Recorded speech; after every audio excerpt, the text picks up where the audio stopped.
Imagine having a mark of disgrace that's associated with a circumstance, a quality you have, or a person that's around your life. Well, that's the definition of stigma. Maybe you've been through it, maybe you've stigmatized someone else just because of something that was totally outside of their control or within their control, but they definitely regret it. That's the conversation we're having right here on the talk show on CITAM Church Online with me, Kerry, Kagiri, and the coolest people in town. Yo. And Brother Kim. Brother Kim. Reverend Kimacia. Reverend Brother Kim. Stigma. Can you first start with our very own examples? Have you ever gone through any form of stigma? Just anything that's relatable off the top of your head. Have I been stigmatized? You know, stigmatization comes close to bullying. A lot. So. Oh, you can become a bullying then, yeah. I used to really think that my forehead is the whole universe. Oh my. Because in primary now when you talk about it, we begin looking at it. Because in primary school, I had this very close friend who used to go by it. Oh, okay. Over and over again. Sorry. Which is weird when you have your best friend or someone close to you. Okay, like, okay. And then you're a kid, so Yeah. you're like, you know? And then of course, adolescent stage, everybody's like, I care what's happening to you. Even me, what's happening to me. Like, it was just stigmatization. It really happens across a lot of things. Just as long as you have something that's different, setting you apart in some kind of way. And especially because as a society, we tend to set standards. What's the mark for a particular thing? What's the mark of beauty? What's the mark of this? Performance, so all those somebody, things, for example, I was listening to a story on some YouTube channel about persons with albinism. Yes. You know, they actually get killed. Wow. Yeah, in Tanzania, yeah. Did you imagine? Some people hide them and sacrifice. Because come to think of it, when was the last time you saw one? Yeah. Imagine they don't walk around just Yes. because they get kidnapped, they get True. killed. Yeah. Over something that you really have. All you're missing is melanin. You Literally, know? melanin. Yeah. That's all you're missing. And you have to live your life thinking and feeling like, what? Am I really worth it? And in regards to what happened right now with Corona, I listened to an ad on radio. It's actually on radio on rotation. Yeah. And the words there are literally, don't be a statistic. Take care of yourself. I mean, I get it. We need to take care of ourselves to not get Corona. But if something just happens today, I don't think anyone will just walk right into a disease. You know? Yeah. So if I've gotten it, you're telling me I'm now a statistic. That in itself is some stigmatization of some sort. If I recover from Corona today and go back to my home, how are my neighbors going to treat me? You know.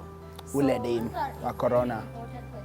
Wow. And especially as believers, we have a huge part in embracing. Let's go to you. Have you experienced anything or even cancelled someone? Yes. Let me ride on the cancelling one. Kwani unaijua? No. I have had opportunity to counsel with people struggling with identity, esteem issues, either because maybe they think they don't speak the Queen's English. You know, some of them think, you know, they are.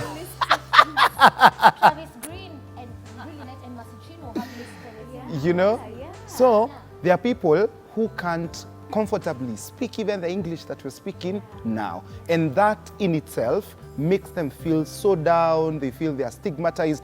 By the way, that really affects children. I don't know why my heart always goes out to that formative age, because you see, the moment you speak to someone, you are good for nothing, you are defeated. Like, I remember that was my experience of stigmatization, whereby you're struggling with some subjects in class, kuna wase tu, they always get it, so nyinyi mnaambiwa, nyinyi hamshikangi kitu. So at the end of the day you feel, then what am I here for at the end of the day? As we were put in classes. Yeah, I know, you know, that classification and everything. That's a point, yes. So I think at the end of the day, so that we might overcome stigma and just treat people with dignity and respect, because God is calling us to honor people. One thing that I always have to remind myself is that when God was creating this person, whether an albino, whether God allowed you to, you know, to be born with a special condition, because we have even children with autism and all kinds of special needs. they never applied. Their parents never told God, by the way, I don't mind raising, you know, they found themselves in that situation. So I think we need, number one, to recognize that these people can be hurting. They are going through a process. Secondly, you can make it easier by viewing this person as a creation of God. And what does God say? Whatever he created was good. And we are fearfully and wonderfully made. So I don't think anybody should stigmatize anyone on the basis of, you know, their color, what they have or don't have, because we are the created, you are not the creator. And so it gives you no authority to look at Laura's forehead and ask Jesus, ni kulienda aje? You know?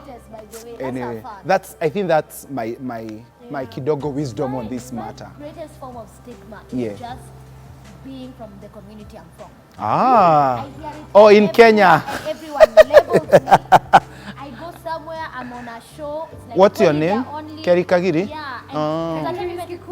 Kagiri? I was told Yeah. Kagiri so that guys don't know where you're from, so that you know you can get more opportunities. It's something that has really, and I'm like, I didn't apply. What? I don't even have That's a point. Like at his I'm from a certain village. The president doesn't know my name. Doesn't know me yet. Neither do you have money and land. Doesn't do I doesn't abroad my friend. So like it's just very, very I hear you. For me that's the one thing that I've worked with, and you always hear, so where are you from? And especially in the work environment. That's quite tough. Nairobi, where are you from? Where are you from? Wow. And I'm like, I'm from Kenya. Where are you from? Okay. And I'm always like, I'm not one of those. Give me a chance to you know, like seriously, it's very, for me, that's one of the things that's followed me. And I got to a point, and I'm still struggling with it to date, because as a figure, it's always, there's no national face where you are. So it's like you can't be two talented Kikuyus in one group. It's always been my thing, and guys are always I never thought about it. Yeah. You're an appointee. You know, in Kenya, now, for me, I always for example, whenever people learn my tribes and then they realize, but you're so calm. I'm like, what? I did that. Guys, we need to end this. But allow me to add, in Kenya, I think that's another whole dimension. Maybe one of these days we need to talk about it. Stigmatization because of where you come from. There are some certain companies you can't work for. I think there's a lot of nepotism, tribalism. I think underline, you know, at the end of the day, call it stigma, call it prejudice, call it whatever. All of these things, the underlying issue, there's an element of sin in us. Amen. It's whereby I'm looking at Kagiri, I'm looking at Laura, and instead of looking at them as created children of God, I begin classifying them on their tribes. So it's a sin element. That's a point. I'm better than you, our tribe is better. Yes. Or you think. Yes. You think you're better. Actually, it's an issue of thinking. So my part in short would be, at the end of the day, let's work within our hearts, because it's a sin element within us. And however much we do gender sensitivity campaigns, haki yetu, it's a sin element. Let's be sensitive. Yep. Let's be sensitive. And let's wrap this one up. Welcome your comments, your compliments. Share this video. Subscribe to CITAM Church Online. If you just landed to us, get following. See you in the next episode. Bye. Bye-bye. Thank you.